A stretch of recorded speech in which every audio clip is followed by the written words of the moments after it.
नमस्कार प्रिय साथियों, सारथी के इस ऑनलाइन यूट्यूब चैनल पर आपका फिर से एक बार पुनः दिल से हार्दिक स्वागत करता हूं मैं। और राजस्थान का सामान्य परिचय का अध्ययन अपन पढ़ रहे थे और उसके अंदर सबसे फर्स्ट स्टार्टिंग अपन ने पढ़ी राजस्थान की अवस्थिति और विस्तार। उसके बाद में राजस्थान की स्थलीय सीमा के बाद में राजस्थान की स्थापना के बाद में संभागीय व्यवस्था के बाद में शहरों के उपनाम, और उपनाम के बाद आज अपन पढ़ेंगे राजस्थान के क्षेत्रों की आकृतियाँ किस टाइप की है, राजस्थान की आकृति कैसी है। और उसके बाद अपन पढ़ेंगे राजस्थान के ऐतिहासिक प्रदेशों के नाम से। तो राजस्थान एवं इसके जिलों की आकृतियाँ, राजस्थान एवं इसके जिलों की आकृतियाँ कि राजस्थान की आकृति कैसी है और उसके बाद इसके जिलों की आकृतियाँ कैसी है। नेक्स्ट है, यदि आपसे पूछे कि राजस्थान की आकृति कैसी है तो आपका एक शब्द के अंदर जवाब आना चाहिए कि राजस्थान की आकृति विषम कोणीय चतुर्भुजाकार है। राजस्थान की आकृति विषम कोणीय चतुर्भुजाकार है, यानी कि या तो आप कहिए पतंगाकार या फिर कहिए कि विषम कोणीय चतुर्भुजाकार है। जब राजस्थान का क्षेत्र ऐसे मिलाते हैं तो पतंग की आकृति बनी, यानी कि राजस्थान का आकार कैसा है तो जवाब आना चाहिए पतंगाकार। या फिर कहोगे कि चारों कोण जब समान नहीं है तब इसका जवाब आना चाहिए विषम कोणीय चतुर्भुजाकार,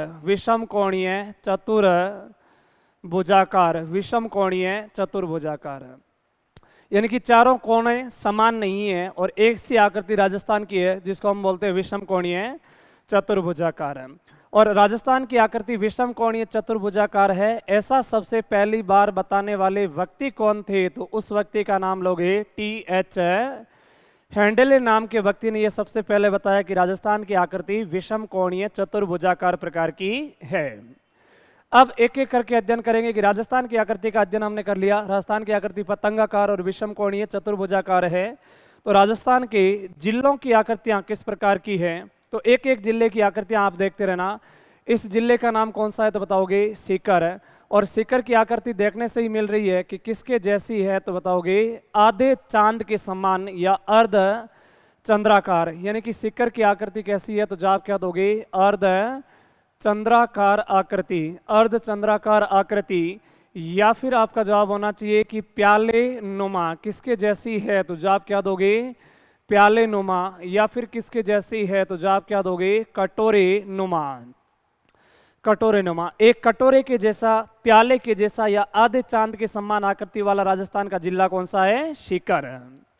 उसके बाद जैसे ही ऊपर जिला बसा हुआ है, इस जिले का नाम है अलवर है, और अलवर का ऊपर से ऐसे लग रहा है ये मुंह है और ये इसके पंजे हैं और पंजे फैलाए इस शेर की तरह आकृति का है, यानी अलवर की आकृति किसके सम्मान है तो अलवर की आकृति आप कहोगे सिंह के सम्मान का जिला, यानी शेर के सम्मान की आकृति वाला जिला कौन सा है तो उस जिले का नाम बताओगे अलवर है। नेक्स्ट, इसके बाद यहाँ पे ये ऐसी एक गिलहरी होती है जो पेड़ों पर दौड़ के चढ़ जाती है, यानी भरतपुर की आकृति किसके सम्मान है तो जवाब दोगे गिलहरी नुमा। भरतपुर की आकृति किसके सम्मान है गिलहरी नुमा आकृति का जिला भरतपुर। धौलपुर है, और ये आप इसकी आकृति देखिए, धौलपुर और करौली देखने से ऐसे लगते हैं कि पानी के ऊपर कोई बतख तैर रहा है, तो धौलपुर प्लस करौली, इस जिले का नाम कौन सा है करौली, और इस जिले का नाम याद रखोगे धौलपुर प्लस करौली की आकृति किसके सम्मान है तो जवाब दोगे बतख का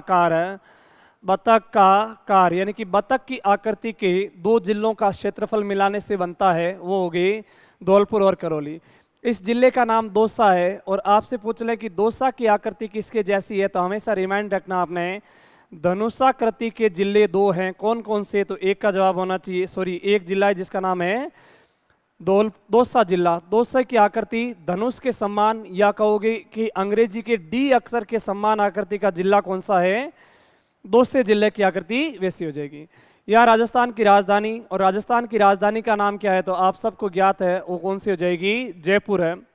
राजस्थान की राजधानी जयपुर का आकार किसके सम्मान है तो ग्रामीण परिवेश क्षेत्र के अंदर पहले से पानी पीने की सुराही के सम्मान, पानी पीने की सुराही के समान आकृति का जिला कौन सा है? तो जवाब दोगे जयपुर है। जयपुर से जस्ट नीचे बसा हुआ जिला ये कौन सा है? तो इस जिले का नाम लोगे टोंक। और टोंक की आकृति ठीक वैसी है जैसी राजस्थान की है। तो राजस्थान के समान आकृति वाला जिला कौन सा है? टोंक। तो बता दो टोंक की आकृति कैसी? तो राजस्थान के समान आकृति का, राजस्थान के समान आकृति का जिला, उस जिले का नाम है टोंक जिला। और राजस्थान की आकृति कैसी? अभी आपने ज्ञात किया पतंगाकार या विषम कोणीय चतुर्भुजाकार है। लगभग त्रिभुजाकार आकृति का जिला, इस जिले का नाम है अजमेर है। और अजमेर की आकृति किसके जैसी है? तो जवाब आना चाहिए त्रिभुजाकार है। त्रिभुजाकार, त्रिभुजाकृति का जिला कौन सा हो जाएगा? अजमेर है। नेक्स्ट है, जैसे सम्मान आयत के सम्मान आकृति का जिला कौन सा है? तो भीलवाड़ा। यदि आपसे पूछ ले कि भीलवाड़ा की आकृति कैसी है? तो जवाब दोगे आयताकार कृति का, आयताकृति का जिला भीलवाड़ा है। नेक्स्ट है, तिलक के सम्मान आकृति का जिला, और तिलक के सम्मान आजकल के मॉडिफाई किए हुए तिलक के सम्मान आकृति का, इस जिले का नाम है राजसमंद। और राजसमंद की आकृति किसके सम्मान है? तो बताओगे तिलक आकार है। आप लोगों के पास में भी यदि मैप है तो उस मैप को देखते चलिए और मैप को देख देख करके उन जिलों की आकृति। इस वाले जिले का नाम चित्तौड़ है और चित्तौड़ क्षेत्र के अंदर यहाँ से ऐसे लगता है कि घोड़े के खुर के नीचे नाल लगा रखी है, उस नाल के सम्मान आकृति का जिला कौन सा है? तो बताओगे चित्तौड़। चित्तौड़ की आकृति किसके सम्मान है? तो बताओगे घोड़े की नाल के सम्मान, घोड़े की नाल के सम्मान, घोड़े की नाल के सम्मान की आकृति का जिला कौन सा है? तो उस जिले का नाम बताओगे चित्तौड़ जिला है। नेक्स्ट है, ये जिला उदयपुर है और उदयपुर की जैसी आकृति सेम टू सेम ऑस्ट्रेलिया की है, या फिर कह सकते हैं कि ऑस्ट्रेलिया की जैसी आकृति का राजस्थान का जिला कौन सा है? उदयपुर है। तो उदयपुर की आकृति किसके सम्मान हो जाएगी? तो जवाब दोगे ऑस्ट्रेलिया के सम्मान आकृति का जिला उदयपुर है। ये रहा सिरोही जिला, और सिरोही के अंदर एक बनी हुई झील है जिस झील का नाम है नक्की झील है। और नक्की झील में 3 चट्टानें बाहर निकली हुई है, टोड रॉक, नंद रॉक और नंदी रॉक है। तो टोड रॉक की आकृति मेढक के समान है। तो कहीं ना कहीं हम कह सकते हैं कि सिरोही की भी आकृति किसके समान है? तो बैठे हुए मेढक के समान, यानी कि मेढक की आकृति का जिला। और मेढक की आकृति का जिला कौन सा है? तो बताओगे सिरोही जिला है। ये रहा जालोर जिला, और जालोर की आकृति किसके सम्मान है? तो बताओगे वेल मछली के सम्मान। एक विशाल काय मछली होती है जिसका नाम होता है वेहल मछली, और वेहल मछली के सम्मान आकृति का राजस्थान का जिला कौन सा है? तो इस जिले का नाम बताओगे जालोर है। 7 भुजाओं से मिलने से, 7 भुजाओं के मिलाने से एक जिले की आकृति बनती है, वो जिला कौन सा है? तो इस जिले का नाम बताओगे जैसलमेर है। और जैसलमेर की आकृति तो एक लाइन में बताना हो तो सप्त बहुभुजाकार, सप्त बहुभुजाकार कृति का जिला कौन सा है? तो जवाब दोगे जैसलमेर है। और जोधपुर की आकृति, और जोधपुर का किला एक जिसका नाम है मेहरानगढ़ है। वैसे तो सही से एकदम से मयूराकृति का जो है वो जोधपुर का मेहरानगढ़ है। फिर भी इन द सेंस अगर एग्जाम में क्वेश्चन आता है कि मयूराकृति का जिला, तो मयूराकृति का जिला आपको एक ही चॉइस करके आना, उस जिले का नाम है जोधपुर जिला। यदि आपसे पूछ लें राजस्थान के अंदर उदयपुर संभाग की आकृति किसके जैसी है? तो उदयपुर संभाग के अंदर 6 जिले आते हैं, राजसमंद, उसके बाद में चित्तौड़ है, राजसमंद, राजसमंद के बाद में चित्तौड़, चित्तौड़ के बाद में प्रतापगढ़ है, बांसवाड़ा, डूंगरपुर है। और इनके जैसी आकृति लगभग कहीं ना कहीं किसके जैसी बनती है? तो बताओगे श्रीलंका के सम्मान आकृति वाला संभाग कौन सा है? तो इस संभाग का नाम बताओगे उदयपुर संभाग है। और उदयपुर जिले की आकृति कैसी है? तो बताओगे ऑस्ट्रेलिया के समान, ऑस्ट्रेलिया के समान आकृति वाला जिला उदयपुर है। नेक्स्ट है, अब इतना पढ़ने के बाद में इस टॉपिक की अपनी लास्ट हेडिंग रहती है राजस्थान के ऐतिहासिक प्रदेश। राजस्थान के ऐतिहासिक प्रदेश है, आप लोग भी हेडिंग बना लेना साथ ही साथ, राजस्थान के ऐतिहासिक प्रदेश।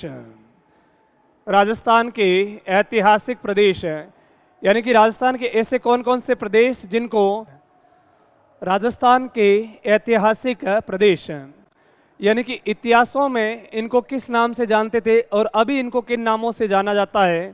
तो आप देखना इन चीज़ों को।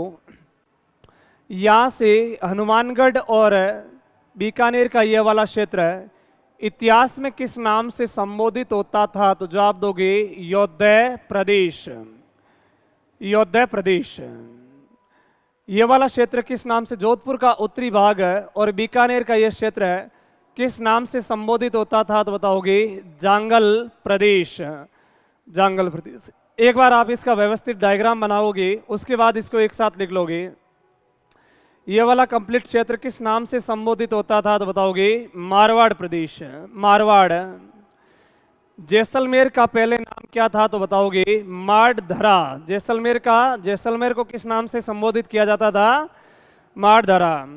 रेड क्लिफ रेखा के आसपास का क्षेत्र, रेड क्लिफ रेखा के आसपास का क्षेत्र है बीकानेर और जैसलमेर का कुछ क्षेत्र किस नाम से जाना जाता है अभी भी, तो जवाब दोगे राठी क्षेत्र। राठी क्षेत्र। यही कारण है कि इस क्षेत्र में पाई जाने वाली गाय की नस्ल का नाम भी कौन सा मिलता है, राठी गाय। और राजस्थान में सर्वाधिक दूध देने वाली गाय की नस्ल कौन सी, राठी। अतः राठी गाय को राजस्थान की कामधेनु कहा जाता है, राजस्थान की कामधेनु बोलते हैं इसको। नेक्स्ट, लूणी और जवाई नदी के आसपास का ये वाला क्षेत्र है, लूणी और जवाई नदियों के बीच का ये क्षेत्र है, किस नाम से संबोधित होता है था और अभी भी हो रहा है, तो जवाब दोगे गोडवाड़ प्रदेश के नाम से। यानी किस नाम से संबोधित हुआ, तो जवाब दोगे गोडवाड़ प्रदेश। ये वाला क्षेत्र मेवाड़ के नाम से संबोधित होता है अभी भी, इसको किस नाम से संबोधित करते हैं, मेवाड़। डूंगरपुर और बांसवाड़ा का क्षेत्र किस नाम से संबोधित होता है, तो जवाब आना चाहिए वागड़। और इसी वागड़ क्षेत्र के आसपास में डूंगरपुर बांसवाड़ा की वह पहाड़ियाँ जो गुजरात से सीमा बनाती है, वो किस नाम से संबोधित होती है, तो बताओगे मेवल या देवल की पहाड़ियाँ। मेवल या देवल की पहाड़ियों के नाम से जानी जाती है। नेक्स्ट है, माही नदी के उत्तर का भाग जो प्रतापगढ़ और बांसवाड़ा में स्थित है, ये किस नाम से संबोधित होता है, तो बताओगे छप्पन का मैदान। छप्पन का मैदान। और माही नदी जैसे यू टर्न लेती है, तो इसको मैं आपको आगे जाके बता दूंगा। माही नदी के जस्ट आसपास का प्रदेश किस नाम से संबोधित होता है, कांठल प्रदेश के नाम से जाना जाता है। इसको अपन नदियों वाले चैप्टर में और इसको विशेष तौर से डिस्क्राइब करके इसको पढ़ेंगे, लेकिन ध्यान रखना माही नदी के जस्ट आसपास का क्षेत्र कांठल प्रदेश कहलाता है। माही नदी की उत्तरी सीमा बनाने वाला क्षेत्र कौन सा है, तो जवाब दोगे छप्पन का मैदान कहलाता है। नेक्स्ट है, मारवाड़ और मारवाड़ के अंदर कंप्लीट जो एरिया फैला हुआ है वो कौन सा है, मैदान। मेवाड़ जो एरिया है वो कौन सा है, पठारी है। मारवाड़ के मैदान को मेवाड़ के पठार से, इनकी अपन एक एक डिटेल अभी पढ़ेंगे, एक बार डायग्राम बना रहे हैं अपन।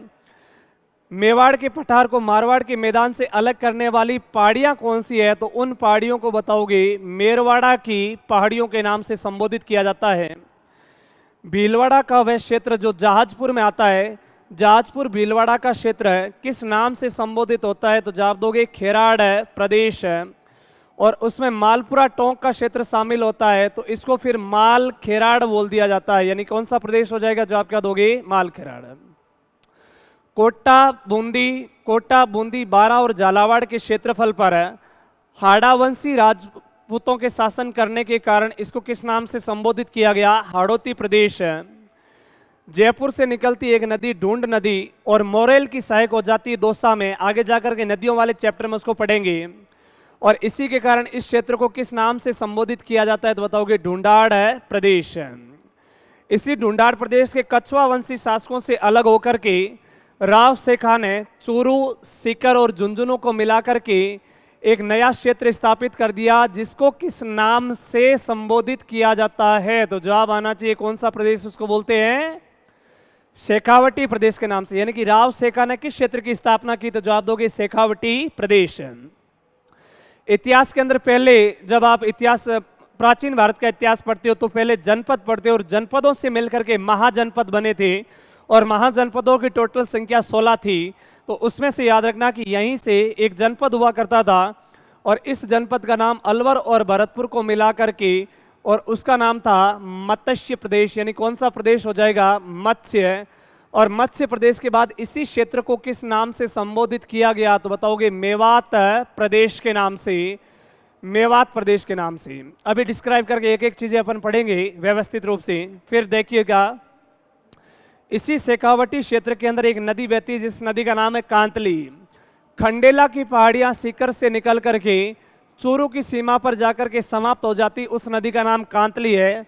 और कांतली नदी के आसपास में दिल्ली के तोमर वंशी राजपूतों के शासन करने के कारण इसको तोरावटी प्रदेश के नाम से जाना गया। यानी इसी क्षेत्र को किस नाम से संबोधित किया जाता है तो बताओगे, तोरावटी प्रदेश इसको बोलते हैं, तोरावटी प्रदेश। और अलवर का एक थोड़ा सा थानागाजी अलवर का क्षेत्र किस नाम से संबोधित होता है तो बताओगे, राठ क्षेत्र। राठी क्षेत्र कहाँ है तो रेड क्लिफ रेखा के आसपास में। राठ क्षेत्र कहाँ है तो यहाँ आप जवाब दोगे थानागाजी अलवर का क्षेत्र। नागौर, नागौर के बाद में नागौर के बाद में अजमेर, और अजमेर के बाद में जयपुर। नागौर, अजमेर और जयपुर की सीमा पर राजस्थान की सबसे बड़ी खारे पानी की झील है जिसका नाम है सांबर झील है। और सांबर झील को पहले किस नाम से संबोधित किया जाता था तो जवाब दोगे सपा दलक्स के नाम से। किस नाम से संबोधित किया जाता था, जवाब क्या दोगे, सपा दलक्स के नाम से संबोधित किया जाता था। अब इनकी एक एक करके अपन डिटेल आप हाथ हैंड रिटन नोट्स बनाते रहना, मैं यहाँ से डिस्क्राइब कर दूंगा। सबसे पहले अपन पढ़ना स्टार्ट करेंगे योध्या प्रदेश से। योध्या प्रदेश में ऐसे समझोगे इस चीज को कि राजस्थान का हिमालय के अंदर, हिमालय का जल राजस्थान में लाने वाली एकमात्र नदी कौन सी है तो उस नदी को बताओगे घग्गर। यानी योध्या प्रदेश में पढ़ना होता है तो आप क्या जवाब दोगे, घग्गर नदी के आसपास का गंगानगर प्लस हनुमानगढ़ का क्षेत्र पहले किस नाम से संबोधित होता था तो जवाब दोगे योध्या प्रदेश के नाम से संबोधित होता था। नेक्स्ट, उसके बाद है जांगल प्रदेश। जांगल प्रदेश में कहोगे कि जोधपुर का उत्तरी भाग और बीकानेर का क्षेत्र पहले किस नाम से संबोधित होता था तो जवाब दोगे जांगल प्रदेश के नाम से संबोधित होता था। और इस जांगल प्रदेश की राजधानी अहिछत्रपुर हुआ करती थी। यानी कैसे लिखोगे इसको, जांगल प्रदेश। जांगल प्रदेश में जोधपुर का उत्तरी भाग, जोधपुर का उत्तरी भाग, जोधपुर का उत्तरी भाग एवं वर्तमान का बीकानेर, वर्तमान का बीकानेर। इस जांगल प्रदेश की भी एक क्या हुआ करती थी, राजधानी। और उस राजधानी का नाम कौन सा है तो बताओगे, अहिछत्रपुर। और अहिछत्रपुर को वर्तमान में किस नाम से संबोधित किया जाता है तो जवाब दोगे नागौर के नाम से संबोधित किया जाता है। नेक्स्ट, यानी कि अहिछत्रपुर का वर्तमान नाम क्या है, नागौर। किसकी राजधानी हुआ करती थी, जांगल प्रदेश की। यही कारण है कि बीकानेर के शासकों को जांगलदर बादशाह के नाम से संबोधित किया जाता है। नेक्स्ट, उसके बाद में क्षेत्र कौन सा है, राठी प्रदेश। तो आप यहीं से लिख दोगे कि जैसलमेर और बीकानेर का वह क्षेत्र जो रेड क्लिफ रेखा से सीमा बनाता है उसे हम क्या बोलते हैं, राठी क्षेत्र कहते हैं। नेक्स्ट, बीकानेर का ही प्राचीन नाम क्या, सॉरी जैसलमेर का प्राचीन नाम क्या है तो बताओगे मारधरा के नाम से संबोधित होता है। मारवाड़, मारवाड़ को अन्य किस नाम से भी जाना जाता था। यानी कि राजस्थान की 19 रियासतों में सबसे बड़ी रियासत कौन सी होती थी, मारवाड़। इसी मारवाड़ को और किस नाम से संबोधित किया जाता है, मरुवार। या फिर इसको किस नाम से संबोधित किया जाता है तो जवाब क्या दोगे, मरुकांतार। या फिर इसी को ही कौन सा प्रदेश बोलते हैं तो बताओगे दानन्व प्रदेश। लिखोगे जोधपुर और जोधपुर के आसपास का क्षेत्र, जोधपुर एवं जोधपुर के आसपास के क्षेत्र को हम किस नाम से संबोधित करते हैं, मारवाड़ के नाम से। इसी जोधपुर से जैसलमेर की तरफ जाओगे तो बीच में एक तहसील आती है जिसका नाम है लोहावट। और लोहावट और इससे पहले एक तहसील आती है उसका नाम है ओशिया।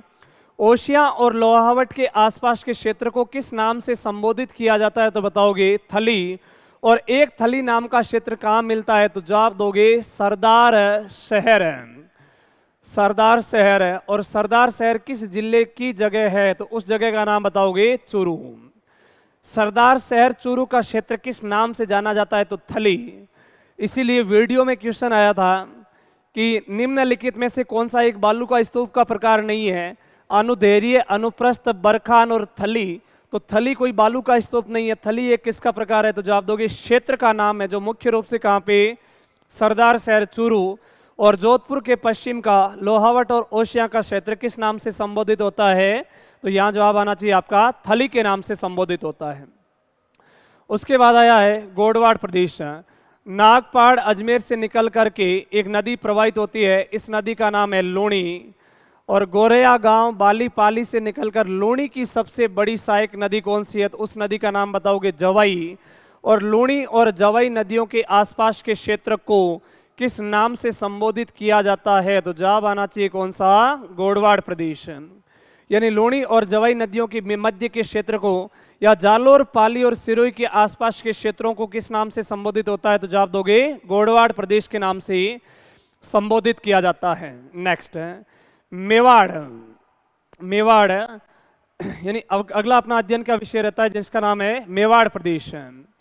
मेवाड़ उदयपुर और उदयपुर के आसपास के क्षेत्र को किस नाम से संबोधित किया जाता है? तो इसका जवाब दोगे आप मेवाड़। इसको ही पहले किस नाम से संबोधित किया जाता था? मेदपाट, या फिर इसी को ही और क्या कहते थे? तो बताओगे प्रागवाट के नाम से इसको जाना जाता था। मुख्य रूप से उदयपुर और उदयपुर के आसपास के क्षेत्र को मेवाड़ बोलते हैं। और उदयपुर के अंदर इस वाले साइड के अंदर एक पहाड़ियाँ पाई जाती है जिसको बोला जाता है जरगा की पहाड़ियाँ। जरगा की पहाड़ियाँ किस जिले की है? तो बताओगे उदयपुर की।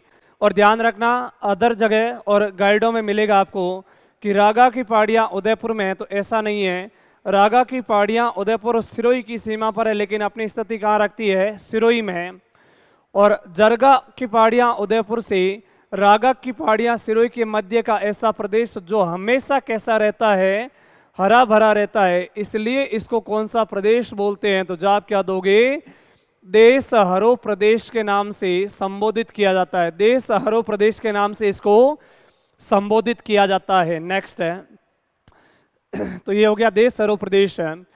उदयपुर शहर जिनके चारों ओर बसा हुआ है वो तस्तरी नुमा यानी कि प्लेट के आकृति की चट्टानों के बीच में बसा हुआ है। यानी कि उदयपुर के चारों ओर फैली हुई पहाड़ियों को किस नाम से जाना जाता है? तो बताओगे गिरवा की पहाड़ियाँ। गिरवा की पहाड़ियाँ।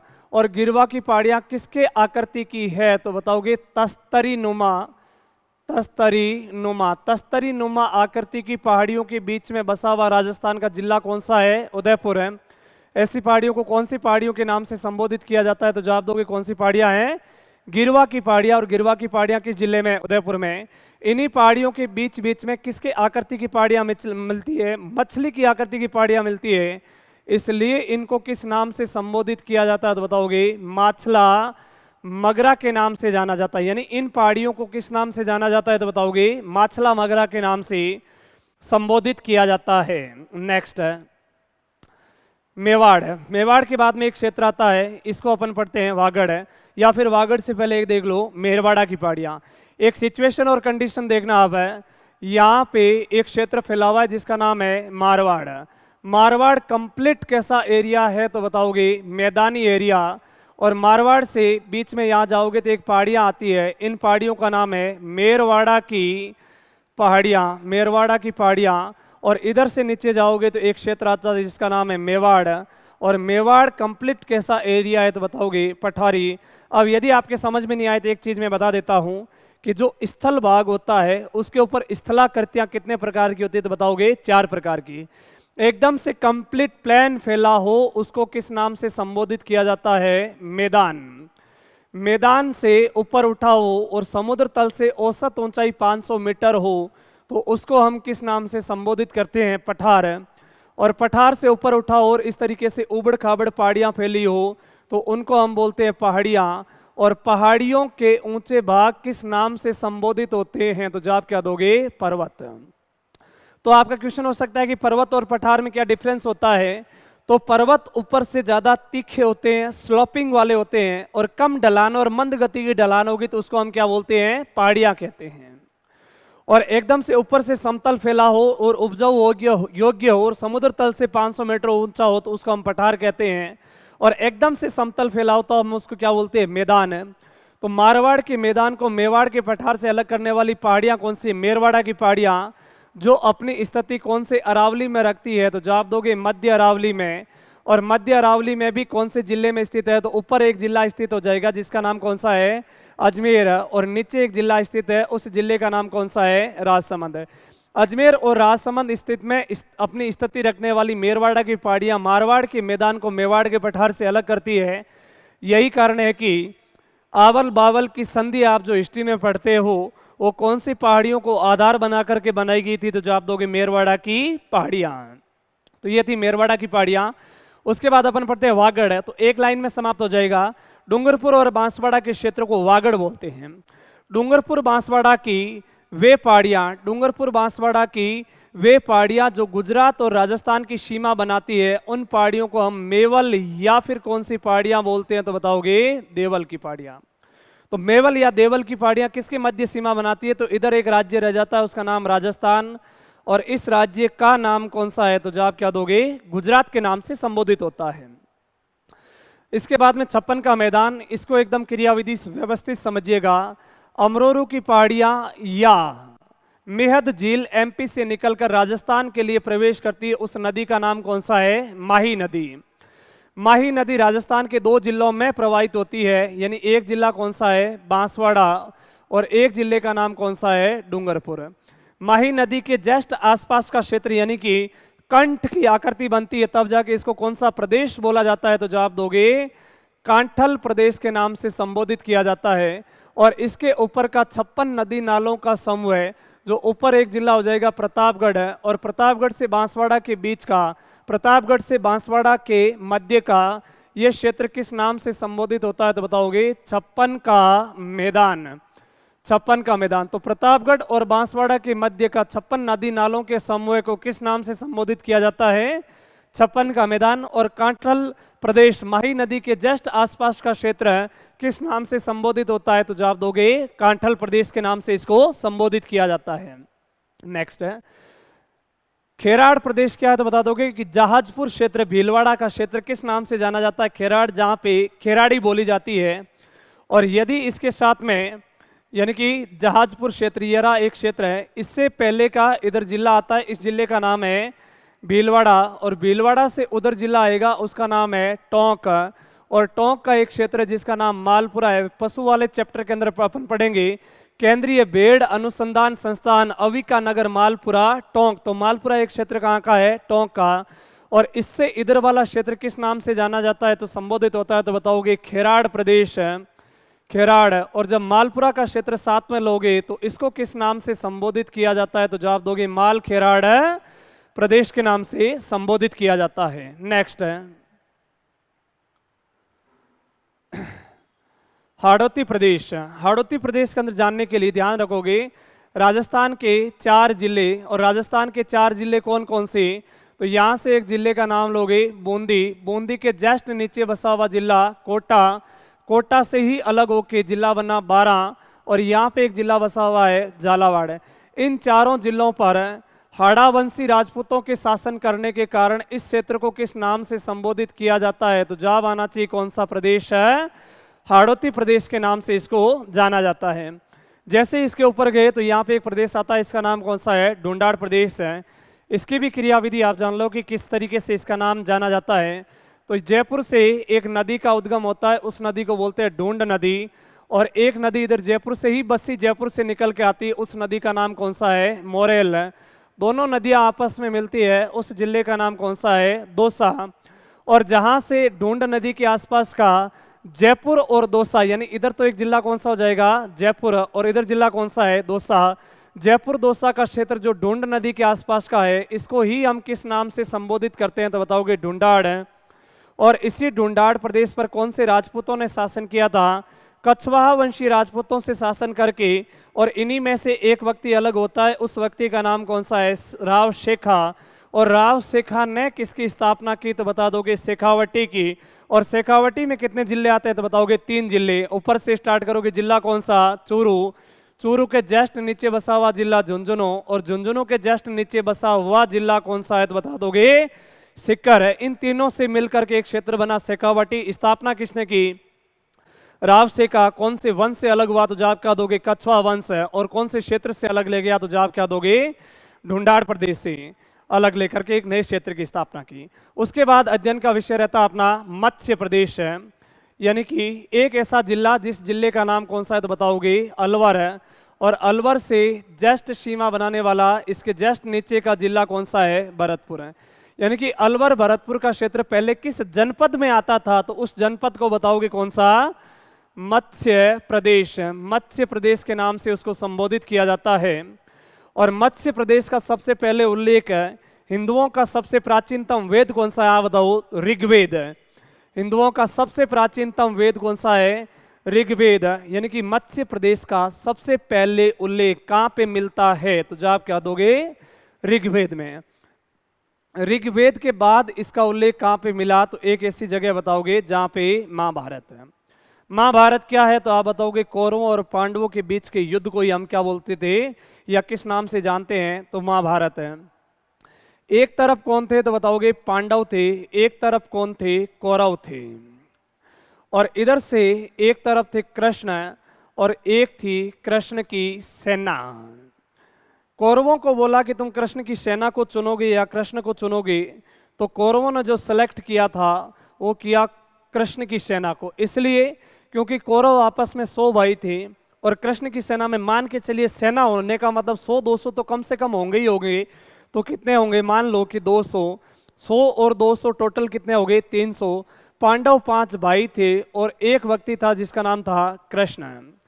और कौरवों ने सोचा कि 5 और 1 मिलकर के कितने हो जाएंगे? 6। और हम पहले से ही कितने हैं? 300। कहाँ 6 और कहाँ 300? इतना बड़ा कोई युद्ध चलेगा ही नहीं, हम 5-10 सेकंड में समाप्त कर लेंगे। लेकिन ऐसा नहीं हुआ। पांडवों ने जो सेलेक्ट किया कृष्ण को, यानी इन्होंने सेलेक्ट किया क्वालिटी को। किसको सेलेक्ट किया? क्वालिटी को। और इन्होंने ध्यान दिया क्वांटिटी पे। और दुनिया में क्वांटिटी हमेशा हार जाती है और क्वालिटी जीतती है। कहने का अर्थ ये हुआ कि कोई स्टूडेंट ऐसा होता है कि वो मान लेता है कि मुझे 30 पेज डेली के पढ़ने हैं, और उनमें से कुछ एक स्टूडेंट ऐसे होते हैं कि मुझे तो 5 पेज ही पढ़ने हैं, लेकिन इतनी शालीनता और निर्भयता के साथ पढ़ने कि उन 5 पेज में से कोई भी क्वेश्चन आ जाएगा वो मैं नहीं छोड़ूंगा, बजाय उनसे कि 30 पेज पढ़ करके कुछ याद नहीं और 5 पेज पढ़ करके सब कुछ याद कर ले। वो सबसे ज़्यादा फ्रंट लाइन पर होने वाले स्टूडेंट होते हैं जो क्वालिटी पर ध्यान देते हैं। यानी कि पांडवों ने और कृष्ण ने क्वालिटी पर ध्यान दिया, तो जीती कौन? क्वालिटी। हारी कौन? तो जवाब क्या दोगे? और इसी महाभारत के 10वें भाग पर है एक मोटिवेशनल चीज लिख दी गई जिसको हम क्या बोलते हैं? गीता कहते हैं। गीता क्या है? तो गीता कृष्ण भगवान जो अर्जुन को की कर्तव्य विमूढ़ अवस्था में पड़े हुए को मोटिवेशन देता है, वही क्या है? गीता है। अतः गीता से दुनिया में सबसे ज्यादा सकारात्मकता आती है, पॉजिटिविटी आती है। और इसी मत्स्य प्रदेश की राजधानी क्या हुआ करती थी? तो जवाब दोगे विराट नगर। और इसी विराट नगर को वर्तमान में हम किस नाम से संबोधित करते हैं? तो जवाब क्या दोगे?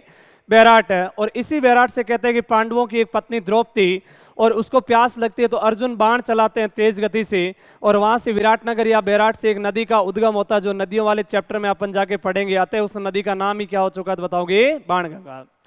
तो प्रदेश कौन सा? मध्य प्रदेश। कौन कौन से जिले? अलवर, भरतपुर है। राजधानी क्या हुआ करती थी? विराटनगर। सबसे पहले उल्लेख कहाँ मिला? तो जवाब दे दोगे ऋग्वेद में इसका सबसे पहले उल्लेख मिलता है। यहीं पे अलवर भरतपुर के अंदर भी मेवात क्षेत्र, और मेवात में भी कितने जिले आते हैं? 2। कौन कौन से? अलवर और भरतपुर। अलवर भरतपुर के अंदर मेवात आते हैं। पिछली बार सेकंड ग्रेड में क्वेश्चन आ गया, मेवात क्षेत्र विकास कार्यक्रम कितने जिलों में चल रहा है? तो जवाब क्या दोगे? 2 जिलों में, अलवर और भरतपुर में। पहले मेव जाति के हिंदू मीणा निवास करते थे, बाद में बलात् रूप से इनको मुस्लिम बना दिया गया, तो मेवात प्रदेश है। और अलवर के थानागाजी तहसील का, अलवर के थानागाजी तहसील का क्षेत्र वर्तमान में भी किस नाम से जाना जाता है? तो जवाब क्या दोगे? राठ क्षेत्र के नाम से।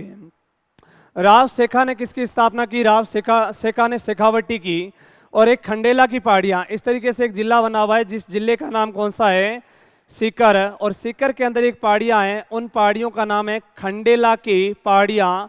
और खंडेला की पहाड़ियों से एक आंतरिक प्रवाह की नदी निकलती है, जिस नदी का नाम कौन सा है? तो बताओगे कांतली नदी। और कांतली नदी के आसपास के क्षेत्र को दिल्ली के तोमर वंशी राजपूतों के शासन करने के कारण इसको किस नाम से संबोधित किया जाता है? तो जवाब क्या दोगे? तोरावटी प्रदेश के नाम से इसको संबोधित किया जाता है। नेक्स्ट है सपादलक्स। सांबर झील का ही प्राचीन नाम क्या है? तो जवाब दे दोगे सपादलक्स है।